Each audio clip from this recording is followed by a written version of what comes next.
बच्चा आज आप लोगों का मैं प्रियंका जायसवाल ऑनलाइन क्लास में 9th स्टैंडर्ड की ऑनलाइन क्लास में आप सभी स्टूडेंट का स्वागत करती हूँ। बच्चा आज मेरा टॉपिक है आप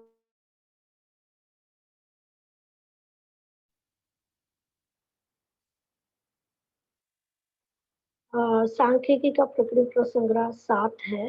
अपना आज टॉपिक है पूरा, ठीक है। हम लोग शुरू करते हैं। तो ये पूरा प्रकृति संग्रह स्टार्ट करने से पहले बच्चा हमें थोड़ा-सा रिवीजन करना होगा। तो रिवीजन में ये है कि आपने सांख्यिकी में पढ़ा क्या-क्या है?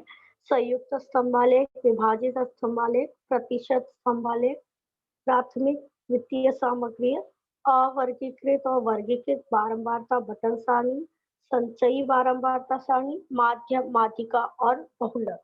तो संयुक्त स्तंभालेख में आप लोग ने देखा होगा कि एक ही साथ 2 जुड़े हुए अ, आलेख बनते हैं, ग्राफ बनते हैं, उसको संयुक्त स्तंभालेख कहते हैं। विभाजित स्तंभालेख में अगर आपने ध्यान दिया होगा, तो जब हम ग्राफ बनाते हैं तो उसमें एक ही ग्राफ में 2 चीज़ों को हम लोग दर्शाते हैं, उसमें डिवाइड होता है। तो एक ही ग्राफ को विभाजित स्तंभालेख और प्रतिशत स्तंभालेख जो है, वो हमेशा पहले उसका पूरा कैलकुलेशन होता है 100 से और उसके बाद हम प्रतिशत स्तंभालेख बनाते हैं, ठीक है ना? तो ये एक सिंपल सा रिवीजन था आप लोगों के लिए ये चैप्टर का। और प्राथमिक और द्वितीय सामग्री, प्राथमिक और द्वितीय सामग्री का मतलब होता है कि जो प्राथमिक होता है, जो खुद से जाके जानकारी कलेक्ट करता है, तो उसको बोलते हैं प्राथमिक सामग्री। जो वो चीज़ें वो व्यक्ति जाके वहाँ स्वयं जाके किसी चीज़ की जानकारी इकट्ठा करता है, उसको प्राथमिक सामग्री। द्वितीय सामग्री का मतलब होता है बच्चा कि वहाँ नहीं जाना है, डायरेक्टली किसी के ज़रिए मोबाइल फ़ोन या किसी के ज़रिए जाके वहाँ पे जो इन्फॉर्मेशन निकालते हैं, जो सामग्री कलेक्ट की जाती है, जो ली जाती है, उसको द्वितीय सामग्री कहते हैं। अवर्गीकृत बटन अवर्गीकृत और वर्गीकृत बटन सारणी। अवर्गीकृत का मतलब होता है कि जिसमें कोई भी क्लास ना हो, वर्ग ना हो। जैसे कि हम लोग ने दे दिया कि 1 से लेके 10 तक हमें इतने-इतने स्टूडेंट्स लेकर आए हैं मार्क्स, तो वो सिर्फ़ हमें एक सारणी बनानी है, गणन चिन्ह बनाना है, बारंबारता करके आगे का सॉल्व करना है। और वर्गीकृत मतलब वर्गीकृत किया जाता है, जैसे 0 से लेके 10, 10 से लेके 20, 20 से लेके 30, 30 से लेके 40। तो ये वर्गीकृत बारंबारता बटन सारणी है। संचयी बारंबारता में 2 प्रकार होता है, एक से कम होता है, एक से अधिक होता है। इसमें भी जोड़ने का तरीका जोड़ने का अलग तरीका बताया गया है कि हम अगर सिंपल तरीके से जोड़ने के बजाय सिंपल तरीके से तो हम जोड़ते ही हैं और अलग तरीके से कैसे जोड़ के हमारा वो आंसर्स बाहर निकल सकता है, ये चीज़ों के बारे में बताया गया। माध्य, माध्यिका ये सब बहुलक के ऊपर डिपेंड है। तो कोशिश करूँगी कि प्रकीर्णन प्रसंग्रह 7 में आप सभी का अ, रिवीजन हो जाए। तो अभी प्रकीर्णन प्रसंग्रह 7 में अगर आप लोग देखोगे, तो यहाँ पे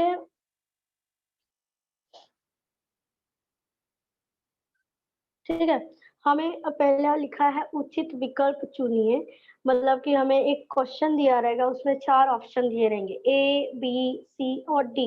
इस तरह से आपके 4 ऑप्शन दिए रहेंगे, तो उसमें से हमें ढूँढना है कि कौन-सा ऑप्शन अपना राइट है। तो सबसे पहला क्वेश्चन हम लोग करते हैं, निम्नलिखित में से कौन-सी सामग्री प्राथमिक सामग्री नहीं है? सवाल को अच्छे से देखते हैं कि निम्नलिखित में से कौन-सी सामग्री प्राथमिक सामग्री नहीं है? प्राथमिक सामग्री नहीं चाहिए, मतलब कि क्या होता है कि प्राथमिक सामग्री का मतलब क्या होता है कि हम खुद से जाके वहाँ पे जाँच-पड़ताल किया है और इन्फॉर्मेशन लिया है, तो वो प्राथमिक सामग्री में होता है। लेकिन इसे प्राथमिक सामग्री नहीं चाहिए, वहाँ पे नहीं जाना है, किसी के ज़रिए, किसी के कहने पे उसने वहाँ चीज़ें उसको वो इन्फॉर्मेशन लेनी है, तो इसे कहते हैं प्राथमिक सामग्री अ, नहीं है। आगे हम ऑप्शन देखते हैं, कक्षा में जाके विद्यार्थियों में उपस्थित की जानकारी दी गई। मतलब एक व्यक्ति कक्षा में खुद जाता है, विद्यार्थियों की उपस्थिति की जानकारी देना, मतलब ये प्राथमिक सामग्री है, पर पहला ऑप्शन है, पर हमें क्या चाहिए? नहीं चाहिए। दूसरा देखते हैं, प्रत्यक्ष जाके घर के व्यक्तियों की संख्या जानकारी एकत्रित किया गया। वो खुद जाके उस फैमिली में, उस परिवार में कितने लोग हैं, वो जानकारी करें, मतलब ये ऑप्शन भी नहीं है। नेक्स्ट वाला देखते हैं, पटरी के पास पटवारी के पास जाकर गांव के प्रत्येक किसान के सोयाबीन की खेती का क्षेत्रफल लिखा गया। ठीक है? ये ऑप्शन में अगर आप देखोगे तो वहाँ पे वो जाके प्रत्येक किसान जो पटवारी होता है, उसके पास जाके किसान के कितने किसान के सोयाबीन की खेती वो लिख कर आता है। लेकिन वो खुद खेत के पास यहाँ पे क्षेत्रफल मापने नहीं जाता है। तो और चौथा ऑप्शन देखते हैं, प्रत्यक्ष देखकर नाली की स्वच्छता की जानकारी दी। मतलब ए, बी और डी ये खुद जाके वहाँ उस स्थल पे जाके जानकारी कलेक्ट करते हैं, तो इसे प्रथम सामग्री बोला जाता है, प्राथमिक सामग्री बोला जाता है। तो ये ए, बी और डी ऑप्शन नहीं है, हमारा ऑप्शन सी है। तो हमारा ऑप्शन सी है। हम लोग ने प्राथमिक और द्वितीय सामग्री के बारे में एक थोड़ा-सा वर्गीकरण दिया हुआ है। एक एकत्र करने से अधिक समय लगता है, मतलब कि इस प्राथमिक सामग्री में अगर आप जाते हो, तो इसमें समय ज़्यादा लगता है, क्योंकि खुद जाके करना है।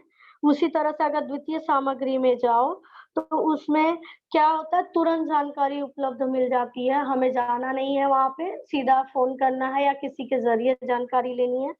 तो वो तुरंत मिल जाता है।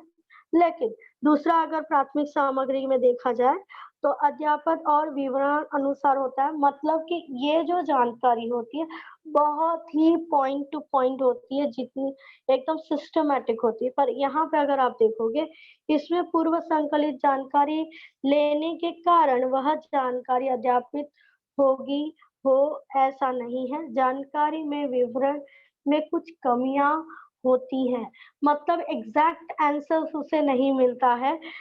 ये अगर प्राथमिक सामग्री में जाओगे बच्चा, तो उसमें एग्ज़ैक्ट आंसर मिलता है कि ये करेक्ट है। क्यों?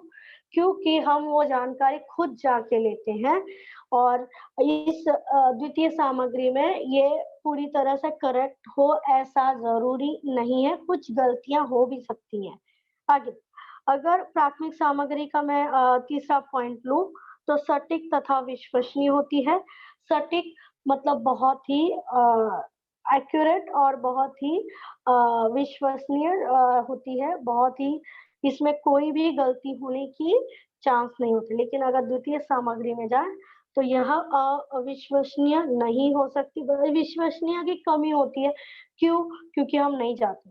तो प्राथमिक, द्वितीय में ये चीज़ें पूरे चैप्टर में आप लोगों को 1 मार्क के लिए सवाल आएगा एग्ज़ाम में, कि कौन-सी प्राथमिक सामग्री है, कौन-सी नहीं है, वर्गीकरण के रूप में आ सकता है, या फिर इस तरह से फिलिंग द ब्लैंक्स में आएगा। आपको 4 ऑप्शन दिए रहेंगे और बोलेगा कि आपको कौन-सा चीज़ें आपको करनी है। तो इस तरह से आपके ये हैं। आगे देखते हैं क्वेश्चन नंबर 2। अ, 25 से 35 वर्ग की उच्च वर्ग सीमा कौन-सी होगी? उच्च वर्ग सीमा, हमें ऑप्शन दिया हुआ है, ए 25, बी 35, सी 60 और डी 30 दिया हुआ है। तो इस तरह से हमें ये बताना है कि उच्च वर्ग सीमा कौन-सी है। तो पहले हमें 25 और 35 देख लेते हैं। प 25 अगर देखें, यहाँ मैंने यहाँ पे लिख के रखा हुआ है, यहाँ पे। तो अगर ये 25 अगर आप ध्यान से देख रहे हो, तो ये 25 क्या है? निम्न वर्ग सीमा है। ये जो पहला वाला रहता है उसको निम्न वर्ग सीमा बोलते हैं, और ये जो दूसरा वाला रहता है उसको क्या बोलते हैं? उच्च वर्ग सीमा बोलते हैं, ठीक है ना? तो अगर आपको इस तरह से दिया रहे, तो उसमें अगर चीज़ें आप देखोगे ध्यान से, तो पहले वाले को निम्न वर्ग सीमा बोलते हैं, मैंने यहाँ लिखा हुआ है। देखो 25 को क्या लिखा है? निम्न वर्ग सीमा, और उसके जो 35 है वो उच्च वर्ग सीमा। तो हमारा कौन-सा ऑप्शन आएगा? उच्च वर्ग सीमा पूछा है क्या? वर्ग की उच्च वर्ग सीमा कौन-सी है?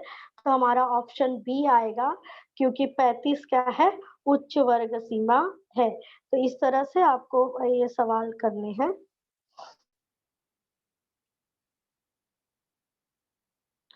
तो क्वेश्चन नंबर अभी 3 देख लेते हैं। 25 से 35 इस वर्ग का वर्ग मध्य कौन सा होगा? तो वर्ग मध्य, इसमें बहुत सारी चीजें हैं। वर्ग मध्य देखा जाए तो सूत्र मैंने आपको लिखा, हमें ऑप्शन भी दिया है, a बराबर 25, b बराबर 35, c बराबर 60 दिया है और डी का मान कितना दिया है, 30 दिया हुआ। तो इनमें से ही हमें एक आंसर चूज करना है, लेकिन हमें इसे सॉल्व करके देख तो ले कि कौन सा आंसर आने वाला है। तो वर्ग मध्य का सूत्र होता है निम्न वर्ग सीमा प्लस उच्च वर्ग सीमा बटे 2। तो अगर आप ध्यान से देखोगे तो निम्न वर्ग सीमा हमें 25 है, यहाँ पे 25 दिख रहा है। उच्च वर्ग सीमा हमें यहाँ पे 35 दिख रहा है। तो 35 प्लस 25 दोनों को प्लस किया बटे 2 किया, 35 और 25 कितना होता है, 60। 60 बटे 2 करेंगे तो कितना आएगा, 30 आएगा। तो हमारा विकल्प अगर देखा जाए तो ए बी सी डी में से अपना विकल्प डी आएगा। ठीक है ना? तो इस तरह से अपने तीसरे सवाल भी हो गए हैं। तो ये जो प्रकीर्ण प्रश्न संग्रह बच्चा है, ये पूरे चैप्टर का एक रिवीजन ही है। तो ये सवालों को देख लेते हैं। ये मैंने आपको बताया था ना, वर्गीकृत और अवर्गीकृत बटन सारणी, उससे रिलेटेड ये सवाल है। तो ये वर्गीकृत बटन सारणी है, क्यों? क्योंकि 0 से लेके 10 दिया हुआ है। अगर आप ध्यान से देखोगे तो 0 से 10, 10 से 20, 20 से 30 ऐसे वर्ग वाले बारंबारता सारणी में 10 के प्राप्तांक कौन से वर्ग में समाविष्ट होंगे? अभी आप अगर ध्यान से देखो तो 0 से 10 दिया हुआ है, 0 से 10 दिया हुआ है। तो 0 से 10 दिया है और 10 से 20 दिया है। तो अगर यहाँ पे ऑप्शन अगर देखोगे तो 0 से 10 और 10 से 20, 10 दो बार रिपीट हो रहा है। ठीक है ना? लेकिन हमारा 10 कौन से वर्ग में आएगा वो हमें लिखना है। ठीक है? तो अगर 0 से 10 दिया है तो वो 0 से 10 नहीं लिखेंगे, हम 9 तक लिखेंगे। क्यों? क्योंकि 10 से 20 दिया हुआ है ना, तो वहां से हम 10 से लेके 19 तक ही कैलकुलेट करेंगे। देखो संख्या रिपीट हो रहा है, 0 से 10, 10 से 20, 20 से 30, आगे भी रहेगा तो 30 से 40, 40 से 50, 50 से 60, ऐसे वो संख्या बार बार रिपीट होगी जो उच्च वर्ग सीमा की। तो हम एक अंक कम लेते हैं। तो यहाँ पहले में आएगा 0 से 10 दिया है तो वहां 0 से 9 ही लेंगे, और अपना 10 जो है 10 से 20 वाले वर्ग में आएगा। कौन से आएगा? 10 से 20। तो हमारा कौन सा विकल्प आता है बच्चा? विकल्प बी आता है। देखो यहाँ ऑप्शन दिया है 0 से 10, इसमें नहीं आएगा। क्यों? क्योंकि 0 से 9 ही लेना है। विकल्प बी आएगा क्योंकि यहाँ पे दिया है 10 से 20 दिया, तो 10 से हमारा स्टार्ट होगा 20 तक। और ऑप्शन सी देखोगे तो दोनों दिया है, 0 से 10 दिया है, 10 से 20 दोनों दिया। तो ऐसा नहीं होता, क्योंकि एक ही संख्या दो वर्गों में नहीं आता, एक ही वर्ग में आता है। और 20 से 30 तो होता ही नहीं है और आने का सवाल ही नहीं, क्योंकि 10 से शुरू हो रहा है और ये 20 से 30 से शुरू हो रहा है। तो ये ऑप्शन हमारे लिए गलत है। ऑप्शन बी हमारे लिए परफेक्ट आंसर है। अभी क्वेश्चन नंबर 5 देखते हैं। क्वेश्चन नंबर 5 अगर ध्यान से देखो बच्चा, तो उसमें लिखा है कि यदि x बार x1 और x2 डॉट डॉट xn तक गया है, मतलब यहाँ पे जो डॉट डॉट दिया है, तो मैं यहाँ पे अगर इसको फिलिंग द ब्लैंक्स भरती हूँ, जैसे कि x1, x2, x3, x4, x5 और कहीं जाके डॉट डॉट डॉट xn तक जाता है। ये x का हो गया। y का देखते हैं, y बार, यह y1, y2 dot dot dot yn का माध्य है। yn का मतलब, जैसे अगर इसको लिखने का तरीका उसने बहुत ही अच्छे से लिखा, y1, y2, y3, y4, y5 dot dot dot yn तक गया है। तो यहाँ पे 1 2 तक ही लिख के डॉट डॉट करके आगे yn तक गया है, का माध्य है। तो z यह, अभी देखो x1 x2 dot dot xn का बार क्या है, माध्य x बार है। और y1 y2 dot dot yn का बार क्या है, y बार है। ये दोनों का माध्य क्या है, x और y का माध्य जो है दोनों मिला के z का माध्य बनता है। किसका माध्य बनता है, z का। तो सवाल देख लेते हैं, यदि x बार यह x1 x2 dot dot xn, और अगर आगे देखें तो y बार यह y1 y2 dot dot yn का माध्य हो, तो z बार यह x1 x2 dot dot xn y1 y2 dot dot yn का माध्य है, तो z बार क्या होगा। तो ऑब्वियसली बहुत इजी है, यहाँ पे ये चीजें बताई हुई हैं। एक सेकेंड, ये चीजें बताई हुई हैं। x1 x2 dot dot xn का माध्य क्या है, x बार मैंने लिखा हुआ है। y1 y2 yn का माध्य क्या है, x y बार दिखा हुआ है। तो अगर ये दोनों का माध्य निकालना है, तो माध्य का मैंने, अगर आप पहला ये देखोगे तो सूत्र क्या है, मैं सूत्र की तरफ ध्यान देने के लिए बोल रही हूँ। माध्य का सूत्र क्या है, निम्न वर्ग सीमा प्लस उच्च वर्ग सीमा बटे 2। तो इसी सवाल की तरफ जाते हैं। तो हमारा पहला क्या हो जाएगा, ये x बार प्लस y बार बटे 2। तो अगर हमारा विकल्प ए आएगा, क्यों ए आएगा, क्योंकि हमें माध्य निकालना है z का, तो x बार प्लस y बार बटे 2 ये विकल्प ए आएगा। और हमारा बी सी और डी यह विकल्प हमारे लिए गलत होगा, हमारे लिए ऑप्शन ए ही सही होगा। ठीक है ना। तो इस तरह से हमारे 5 सवाल हो गए हैं। हम आगे का सवाल देखते हैं। Question number 6। क्वेश्चन नंबर 6 मैंने कहा था ये पूरे चैप्टर्स के रिवीजन है, तो ये पूरे सवाल को मैंने हल करके आपको स्क्रीनशॉट में दिखा रही हूँ, ताकि आपको पूरे चैप्टर्स का रिवीजन हो जाए। 5 संख्याओं का माध्य 50 है तथा उनमें से 4 संख्याओं का माध्य 46 हो, तो पांचवी संख्या क्या है। तो अब यह मालूम है माध्य कैसे निकालते हैं, सभी का टोटल 2 से डिवाइड, सभी का टोटल 2 से डिवाइड। तो 5 संख्याओं का मान जो भी है डिवाइड करने के बाद 50 आया हुआ है, 4 संख्याओं का डिवाइड करने के बाद 46 आया है। पांचवी संख्या क्या है हमें नहीं दिया है, तो ऑप्शन दिया है पहला 4, दूसरा ऑप्शन बी 20 दिया है, तीसरा 434 दिया है और चौथा ऑप्शन डी दिया है। तो हमने सॉल्यूशन मैंने किया है 5 संख्याओं का माध्य। तो माध्य बराबर क्या होता है, sigma x i f i बटे एन, sigma F i x i बटे एन। तो अगर आप लोग देखोगे तो माध्य 50 दिया हुआ है, sigma F I S I ऐसे लिखेंगे, ये सूत्र है माध्य का। ठीक है ना, ये माध्य का सूत्र है sigma F I S N. N की जगह क्या लिखेंगे, 5। अगर 5 संख्याओं का माध्य दिया है तो 5 लिखेंगे। और नेक्स्ट आगे आपको 4 संख्याओं का माध्य 46 दिया है, तो हम 4 यहाँ पे लिखेंगे एन की जगह। एन का मतलब होता है नंबर, क्या होता है, नंबर। और सिग्मा एफ आई एक्स आई ये टोटल होता है एफ आई और एक्स आई का, फ्रीक्वेंसी और माध्य का, वर्ग माध्य का गुणा करके टोटल होता है। तो ये जो 5 है, अगर आप देखोगे तो 5 50 से गुणा हो जाएगा, तो कितना आएगा 250 बराबर सिग्मा एफ आई और एक्स आई। ये तो किसका निकला, 5 संख्याओं का माध्य जो 50 था, तो उसका आंसर्स निकले। 5 संख्या दिया था तो हमने यहाँ पे सूत्र में 5 लिखा। ठीक है, सूत्र में हमने यहाँ पे 5 लिखा। ठीक है, इसको 5 लिखा है हम लोग ने, ये देखो हमारे ये सूत्र है।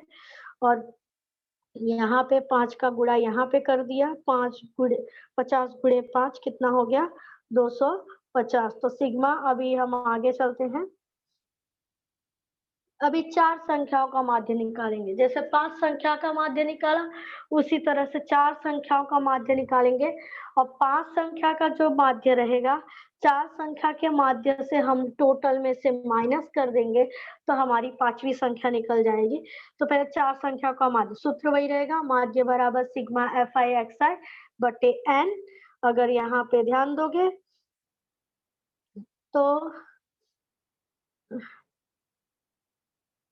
तो यहाँ पे मैंने यहाँ माध्य कितना दिया था 46 दिया था, तो मैंने 46 लिखा। Sigma F i x i बटे n दिया, तो ये अगर आप देखोगे 4 दिया हुआ है, क्योंकि 4 संख्या का योगफल बोला था। फिर हमने क्या किया, 46 का गुणा 4 में किया, फिर यहाँ सिग्मा fi xi कितना आया, 184 आया। तो पांचवी संख्या कैसे निकालेंगे हम लोग? हम लोग निकालेंगे कि पांचवी संख्या का टोटल कितना आया था, 250, और चौथे संख्या का टोटल कितना आया था, 184। तो कितना हो गया, 66 हमारा आंसर है। तो हम जाके देखते हैं कि हमारा कौन सा विकल्प है, कौन सा विकल्प दिया हुआ है। तो हमारा ए देखते हैं, 4 है, ये नहीं है। बी 20 दिया है, ये भी नहीं है। सी 434 दिया, ये भी नहीं है।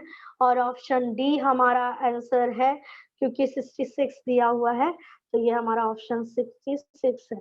और बच्चा हमारे टेक्स्ट बुक में ये छठा सवाल था। अभी 7वां और 8वां कट है बहुलक का, ठीक है ना।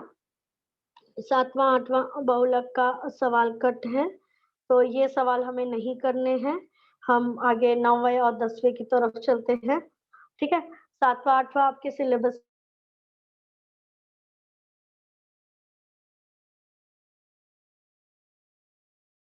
अच्छा, पिछले सवाल में एक जानकारी आपको देना चाहूंगी, जो कट है तो वो चीजों को देखना। क्वेश्चन नंबर 8 अगर आप लोग देखो तो क्वेश्चन नंबर अगर 8 देखो तो ये, इस सामग्री में बहुलक कौन सा है? बहुलक बहुत इजी है, जो संख्या सबसे ज्यादा रिपीट होती है, बार बार रिपीट होती है, उसी को ही बहुलक बोलते हैं। मैंने आपको माध्य सिखाया, माध्यिका अभी आने वाला है, और बहुलक, ये 3 लगातार है, माध्य, माध्यिका, बहुलक। जो लास्ट ऑप्शन मैंने आपको दिखाया था कि ये सब चैप्टर्स के रिवीजन है, तो मैं माध्य, माध्यिका तो इसमें आंसर्स दिए हुए हैं, मैं मतलब ये क्वेश्चंस दिए हुए हैं, तो मैं सॉल्व करा दे रही हूँ। लेकिन बहुलक कट है, लेकिन फिर भी मैं आपको एक जानकारी दे सकती हूँ इसके बारे में। देखो 19 2 बार आया हुआ है, सामग्री अगर ध्यान से देखो तो 19 2 बार आया है। 15 कितने बार आया है, 2 बार आया है। 15 20 25 2 बार, 3 बार आया है। 15 कितने बार आया है, 3 बार आया, मतलब 15 1 2 3। ये सामग्री क्वेश्चन नंबर 8 में अगर आप देखोगे तो हमें देखना है क्वेश्चन नंबर 8 में कि बहुलक कौन सी संख्या कितने बार आई है। तो अगर 19 देखोगे तो 2 बार आई है। 15 अगर ध्यान दोगे तो 15 एक इधर है, 15 एक इधर है, 15 एक इधर है, मतलब 3 हो गया। 3 3 बार आई है। 20 कितने बार आया, 2 बार आया है। 25 एक ही बार आया है। तो सबसे ज्यादा बार संख्या कौन सी आई है, 15 आई है। कौन सी आई है, 15। तो अपना बहुलक क्या होगा, 15 होगा। जो संख्या बार बार सबसे अधिक बार आती है, उस संख्या को क्या कहते हैं, बहुलक। तो इस तरह से हमारा पूरा टॉपिक हमारा रिवीजन हो जाएगा, माध्य, माध्यिका और बहुलक। तो बहुलक कैसे निकालते हैं? बहुलक जब हमें सामग्री दी होगी, सारणी दी होगी, उसमें जो सबसे अधिक संख्या रहेंगी, जो बार बार आएंगे, बार बार रिपीट होगा, वही संख्या को बहुलक बोलते हैं। अभी देखो, माध्य सिखा दिया, बहुलक सिखा दिया। अपना 9वां क्वेश्चन है माध्यिका। माध्यिका भी मैं आप लोगों को इस क्वेश्चन के जरिए बता देती हूँ। हमें दिया है 7 10 7 5 9 10 की माध्यिका कौन सी होगी? ऑप्शन ए 7 दिया है, ऑप्शन बी 9 दिया है, ऑप्शन सी 8 दिया है, ऑप्शन डी 10 दिया है। तो हम लोग देख लेते हैं प्रेक्षकों की संख्या को आरोही क्रम में। अगर हमें ये जो दिया हुआ है, अगर इस चीज को देखोगे तो हमारा जो संख्या दिया हुआ है, ये संख्या जो एक सेकेंड, यहाँ पे ये जो संख्या दिया, हमें आरोही क्रम में व्यवस्थित करना है। जैसे यहाँ पे देखोगे, पहले 5 लिखा है, फिर 7 7 लिखा है, 9 लिखा है, 10 10 लिखा है। मतलब जो संख्या हमें रिपीट है ना, हमें उसे लिखना ही है। तो अगर 5 7 7 9 10 10, इसको पहले गिनना, आरोही क्रम में लिखा। पहले 5 आएगा, फिर 7 कितने बार लिखा है, 2 बार, तो 2 बार लिखा। 7 के बाद 9 आया, 9 के बाद 10 आया, 10 जितने बार है उतने बार लिखना है। संख्या को कम नहीं करना, जैसे जैसे लिखना है आरोही क्रम में लिखना है, ठीक है। अवरोही क्रम में भी लिख सकते हैं, आरोही क्रम में भी आप लोग लिख सकते हो। तो मैंने आपको आरोही क्रम में छोटे से बढ़ते क्रम में बताया है। तो इन सब संख्या को गिनना है, जैसे 1 हो गया, 2 हो गया, 3 हो गया, 4 हो गया, 5 हो गया, 6 हो गया, मतलब टोटल संख्या कितना है 6। तो n बराबर 6 लिखा। n 6 क्या है? सम संख्या है, ठीक है। तो सम संख्या है तो हमारा सूत्र है n अपॉन 2, n अपॉन 2। तो n का वैल्यू कितना है 6, 6/2 किया तो 3 आया। 3 में अभी एक और हमें जोड़ देना है, एक जोड़ देना तो 4 आ गया। अभी हमें देखना है 3 और 4, 3 और 4 में कौन सा अंक अवेलेबल था। तो मैं अगर देखूं तो पहले क्रमांक पे 5 है, दूसरे क्रमांक पे 7 है, तीसरे क्रमांक पे 7 है, तो मैं ये इसको ऐसे अंडरलाइन कर लेती हूँ। चौथे का प्रेक्षक देखती हूँ तो 9 दिखता है। तीसरे और चौथे क्रमांक पे 7 और 9 दिख रहा है। तीसरे और चौथे क्रमांक पे तो मैंने लिखा माध्यिका बराबर 7 + 9/2, 16/2, तो कितना आ गया 8। तो हमारा ऑप्शन अगर देखा जाए तो सी है। क्या है? सी, क्योंकि ए बराबर 7, बी 9, सी 8 और डी 10 दिया है, तो हमारा विकल्प सी आ जाएगा। इस तरह से मैंने आपको ये चीजें कराई है सॉल्व करके। तो इसको सबसे पहले जो क्वेश्चन नंबर 9 है ना बच्चा, वो आपको आरोही क्रम में ही लिखना है, ये चीजें ध्यान रखना। और आरोही क्रम में छोटे से बढ़ते क्रम में लिखना, जो संख्या बार बार रिपीट हो रही जितने बार है उसको भी लिखना, फिर काउंट करना कि माध्यिका काउंट करना, वो सम संख्या है विषम संख्या है उसके हिसाब से। तो क्वेश्चन नंबर 10 चलते हैं। नीचे दी गई सारणी के अनुसार 30 से लेके 40 वर्ग की उच्च वर्ग सीमा से कम प्रकार की संचयी बारंबारता कितनी होगी। मैंने आपको बताया था संचयी बारंबारता बच्चा 2 टाइप के होते हैं, एक से कम होता है और एक से अधिक होता है। तो अभी हमें से कम पूछा हुआ है यहाँ पे, तो हम से कम में जाएंगे। हमें सारणी भी दी है, 0 से लेके 10 का बारंबारता 7 दिया है, 10 से 20 को हमें 3 दिया है, और 20 से 30 को हमें 12 दिया है, 30 से 40 हमें 13 दिया हुआ है, और 40 से 50 हमें 2 दिया हुआ है। और ऑप्शंस भी हमें ए बराबर 13, बी बराबर 15, सी बराबर 35 और डी बराबर 22 दिया हुआ है, ठीक है। हमारा उत्तर लिखना है तो हम लोग को ये 4 ऑप्शन में से एक लिखना है। तो मैंने ये हॉरिजेंटल दिया था उसको वर्टिकली लिखा है, वर्ग लिखा है, बारंबारता लिखा है, उच्च वर्ग सीमा से कम लिखा हुआ है, ठीक है। तो यहाँ पे अगर आप देखोगे तो 0 से लेके 10 मैंने 7 लिखा है। यहाँ पे देखोगे मैंने 7 रिपीट किया हुआ है उच्च। अभी ये 7 हम वापस लिखेंगे, यहाँ पे देखोगे 7 हमने वापस लिखा हुआ है। ये 3 को हमने यहाँ वापस यहाँ पे जोड़ दिया है, तो 3 + 7 + 3 कितना हुआ 10। तो ये 10 आया। 10 फिर हमने यहाँ रिपीट किया हुआ है, देखोगे 10 रिपीट किया हुआ है। अभी यहाँ से हमें क्या मिलता है 12, तो हमने 12 को जोड़ दिया है तो कितना आ गया 22 आ गया है, ठीक है। और उसी तरह से 35 आ गया, 35 फिर यहाँ रिपीट हुआ, 35 में 2 जोड़ दिया 37 आ गया, ठीक है। तो 37 आ गया। तो यहाँ पे अगर आप देखोगे तो 30 और 40 का पूछा था उसने, 30 और 40, तो 30 और 40 का क्रमांक देखते हैं। यहाँ 30 और 40 का 30 30 और 40 का क्रमांक देखते हैं। तो 30 और 40 का जो क्रमांक है अपना ये वाला है, 30 और 40 का क्रमांक ये वाला है। तो 30-40 का कितना आ रहा है 35 आ रहा है, कितना आ रहा है 35। तो हमारा ऑप्शन ए 13 है जो नहीं है, बी भी 15 है नहीं है, सी हमारा 35 है, तो ये हमारा ऑप्शन है डी हमारा 22 है, ठीक है। तो इस तरह से बच्चा आपको ये सवाल करने हैं। बहुत इजी सवाल है, पूरे चैप्टर्स के मैंने रिवीजन करा दिया आपको। और ये जो प्रकीर्णन प्रश्न संग्रह है 10वीं में आपको माध्य, माध्यिका, बहुलक ये सभी हैं आपको।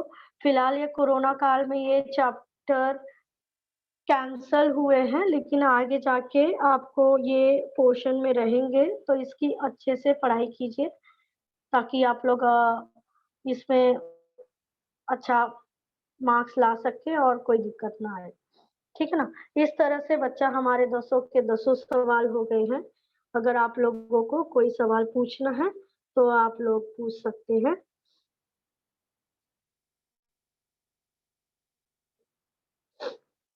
हेलो, हाँ, बोलिए बच्चा। Good morning ma'am. Good morning. Ma'am मुझे बोलो। 9th वाला वापस बता दीजिए ना। Question number 9। अच्छा, हाँ। ठीक है।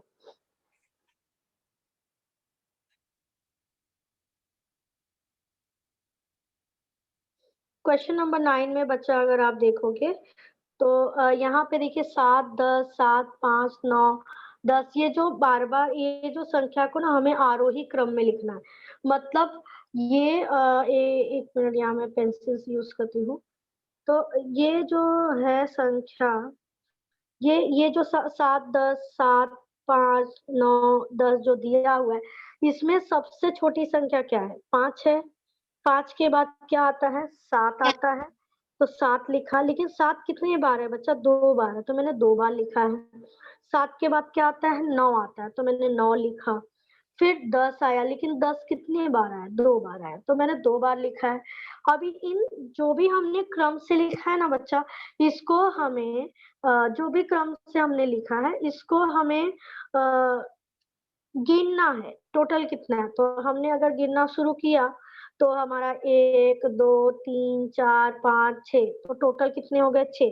सम संख्या आया, तो n/2 पहले इसका सूत्र है बच्चा, ये जो माध्य निकालने का है ना, सम संख्या निकालने के लिए अलग सूत्र है और विषम संख्या निकालने के लिए अलग सूत्र है। तो ये सम संख्या पूछा है, तो सम संख्या का बता रही हूँ, n/2 बराबर 6/2, 3 आया। 3 में 1 जोड़ेंगे तो कितना आएगा? 4 आएगा।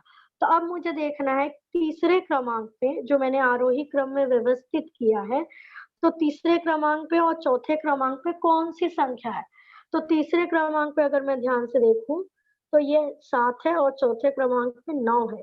तो 7 और 9 को मैं जोड़ती हूँ, बटे 2 करती हूँ, तो यहाँ पे 16 आता है, 16 बटे 2 करती हूँ, तो 8 आता है। तो हमारा ऑप्शन क्या बन जाता है? सी। क्या बन जाता है? सी। ठीक है ना? और किसी बच्चे को डाउट है? मैम अगर विषम संख्या रहेगी तब भी, जैसे कि यहाँ पे 3+1 किया है, तो विषम संख्या रहेगी तब भी उसमें +1 करना पड़ेगा। हाँ, उसमें +1 का है, लेकिन उसमें क्या करना पड़ेगा, मैं यहाँ पे एक शॉर्टकट आपको बता देती हूँ। उसका सूत्र होगा n/2 + 1 रहेगा। ठीक है? n/2 + 1 रहेगा। तो आपका n का मान अगर 7 है, तो अभी 7/2 + 1 कर दिया, तो यहाँ पे मैं देखती हूँ 8/2 आ गया। ठीक है? तो 8 को अगर मैं डिवाइड करती हूँ तो 4 आता है। तो 4वें नंबर पे कौन-सी संख्या है? 1, 2, 3, 4, तो चौथे नंबर पे क्या है? 9, तो और आपका आंसर आता था 9, मतलब बी आता था। क्या आता था? बी। बच्चा आपने बहुत अच्छा क्वेश्चन पूछा, बहुत अच्छा लगा मुझे। जी। हाँ, हेलो मिस। हाँ, बोलो बच्चा। मिस प्रैक्टिकल और प्रश्न मैम जब भी कौन से मतलब कि कौन कौन से प्रश्न कहते हैं? 1 मिनट पहले, हाँ, बच्चा आप बोलिए। मिस इसमें कौन कौन से प्रश्न कहते हैं? क्या? प्रैक्टिकल प्रश्न संग्रह 7 में कौन कौन से प्रश्न कहते हैं इस साल?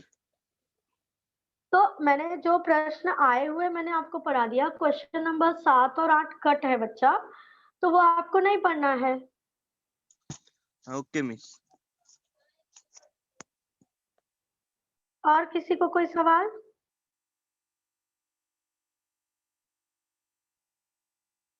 दसवीं में बच्चा आपको मैं बता दूं कि इससे रिलेटेड छोटे-छोटे जैसे कि 10वीं में अगर मैं बोलूँ तो ये चैप्टर्स आपको है, माध्य है, संचयी बारंबारता है, अवर्गीकृत है, ठीक है ना? स्तंभालेख में ये नहीं है, लेकिन आपको ये 3 टॉपिक जो है अवर्गीकृत, वर्गीकृत, संचयी बारंबारता सारणी, माध्य, माध्यिका, बहुलक, ये तीनों टॉपिक आपको 10वीं क्लास में है। Hello ma'am, good morning. Good morning बच्चा। मैम जैसे कि आपने ये सवाल हम लोग को कराया है, लेकिन ना मैंने क्या है, मैंने तो पूरा सवाल कर लिया, मतलब 7.5 का पूरा पूरा 14 ठीक। तक। हाँ, तो मतलब उसमें कुछ तो नहीं होगा ना, मतलब मैंने पूरा कर लिया मतलब रिवीजन का। अच्छा ना, अच्छी बात है बच्चा। अगर आपको जो क्वेश्चंस कट भी है और अगर आपने उसे सॉल्व किया है तो मेरे ख्याल से बहुत अच्छा है। ये तो कोरोना काल की वजह से क्वेश्चंस सिलेबस आपके रिड्यूस हुए हैं, नहीं तो आपका अच्छा रिवीजन हुआ है। 10th स्टैंडर्ड में आप अच्छा कवर करेंगे अगर आपने उसे रिवीजन के तौर पे पूरे सवाल किए हैं तो। और बहुत टीचर अच्छी बात है। ये जो चैप्टर है ना, मतलब ये जो है 7.5 का, ये बहुत अच्छा मतलब चैप्टर है, ये पूरा समझ में भी आ गया था। इसमें सिर्फ वही बहुलक यही सब निकालना भी है। हाँ हाँ, वो पूरे चैप्टर में माध्य, माध्यिका और बहुलक तीनों टॉपिक कवर किए गए हैं 7.5 में। मैं मतलब जो हम लोग को कट है, मतलब वो नहीं हम लोग को पढ़ाया जाता है ना? नहीं, वो नहीं पढ़ाया जाता आपको। जो कट है ना, वो जी। आपको नहीं पढ़ाया जाता है क्योंकि अभी इस वक्त आपको वो पोर्शन में नहीं है, इसलिए नहीं पढ़ाया जा रहा है। लेकिन ओ, नेक्स्ट ईयर बराबर वो पोर्शन में रहेगा। और कोई सवाल बच्चा? Hello, good morning ma'am. Good morning बच्चा। टीचर जी 10th क्वेश्चन का बताइए ना, बारंबार था, एक बार कैसे निकाला?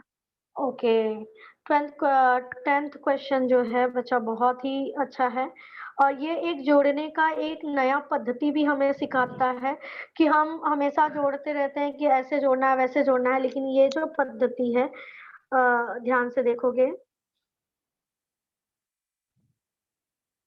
तो एक सेकेंड।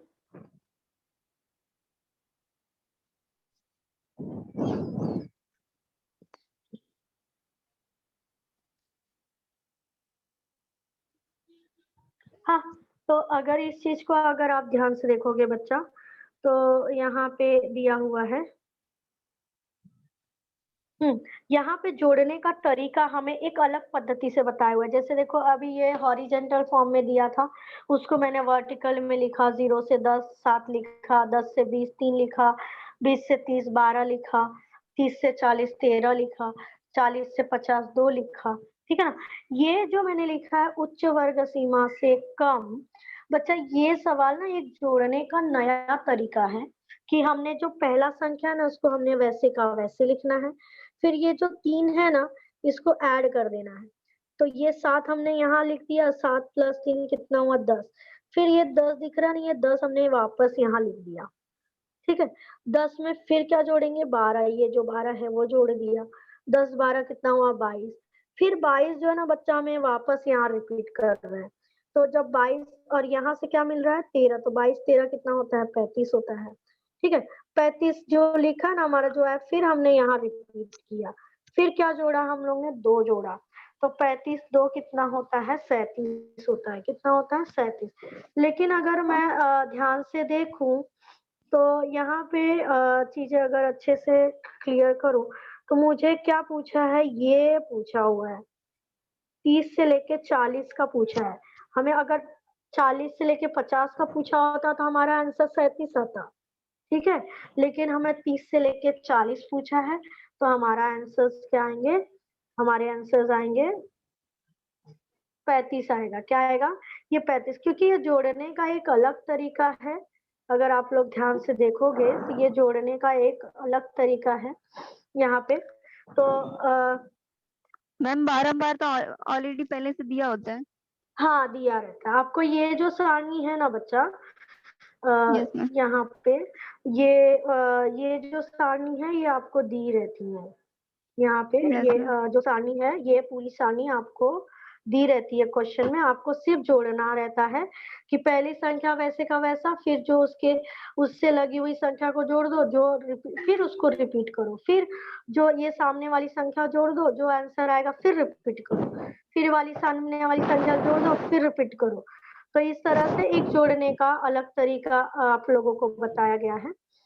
यस तो मैम, आपको थैंक ये यू मैम। समझ में आया? ठीक है। बच्चा और किसी को कुछ सवाल? Hello teacher. हाँ बोलो। टीचर 6वें क्वेश्चन का लास्ट वाला आंसर दिखाइए ना। 6वें क्वेश्चन का एक सेकंड।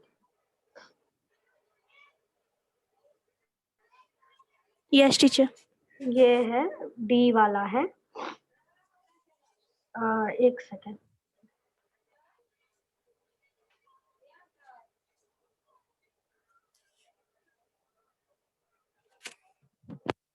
आपको यहाँ पे विकल्प डी आया हुआ है। ये सवाल अगर आप लोग देखोगे तो बहुत इजी है। यहाँ पे आपको पहले 5 संख्याओं का माध्य निकाल के 250 निकला, फिर 4 संख्याओं का माध्य 184 निकला, दोनों को माइनस किया तो 66 आया। तो अपने विकल्प में 66 कौन सी जगह पे है? विकल्प डी में है। तो हमारा डी वाला जो ऑप्शन है राइट है। ठीक है। Thank you teacher.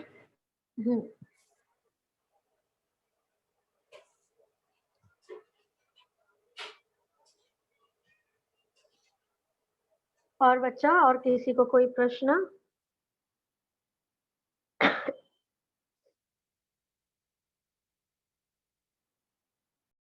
बच्चों, इस तरह से